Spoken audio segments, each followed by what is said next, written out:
வணக்கம். பிக்கியின் செய்திகளை வழங்குவதற்காக நான் தமிழ்கவி.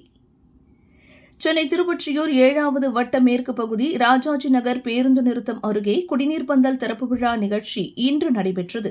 இந்நிகழ்ச்சிக்கு சிறப்பு அழைப்பாளராக 7வது வட்ட மாமன்ற உறுப்பினர் டாக்டர் கே கார்த்திக் அவர்கள் வருகை புரிந்து குடிநீர் பந்தல் திறந்து வைத்து பொதுமக்களுக்கு தர்பஸ், ரோஸ் மில்க், இளநீர் உள்ளிட்டவற்றை வழங்கினார்.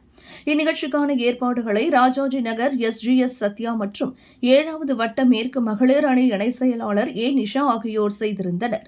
உடன் 7வது மேற்கு வட்ட செயலாளர் எம் கண்ணன், முன்னாள் வட்ட செயலாளர் ஸ்ரீபன், கிழக்கு பகுதி இளைஞர் அணி செயலாளர் எட்வின், கிழக்கு வட்ட அம்மா பேரவை செயலாளர் சுப்பிரமணியம், மேற்கு வட்ட இளைஞர் பாசறை செயலாளர் ராஜேஷ், மேற்கு வட்ட கழக பிரதிநிதி தமிழரசி, மேற்கு வட்ட இணை செயலாளர் மல்லிகா, மேற்கு வட்ட மகளிர் அணி இணை செயலாளர் மோகனா, மேற்கு வட்ட அண்ணா தொழிற்சங்க செயலாளர் தசரதன், முன்னாள் வட்ட தலைவர் ஸ்டாலின், மேற்கு வட்ட அம்மா பேரவை இணை செயலாளர் பார்த்தசாரதி, மேற்கு வட்ட அம்மா பேரவை துணை செயலாளர் லட்சுமிபதி, மேற்கு வட்ட அண்ணா தொழிற்சங்க துணை செயலாளர் சுப்பிரமணி, ராஜாஜி நகர் நாகேந்திரன், மேற்கு வட்ட எம்ஜிஆர் மன்ற துணை செயலாளர் கே பி முத்து மற்றும் பலர் கலந்து கொண்டனர்.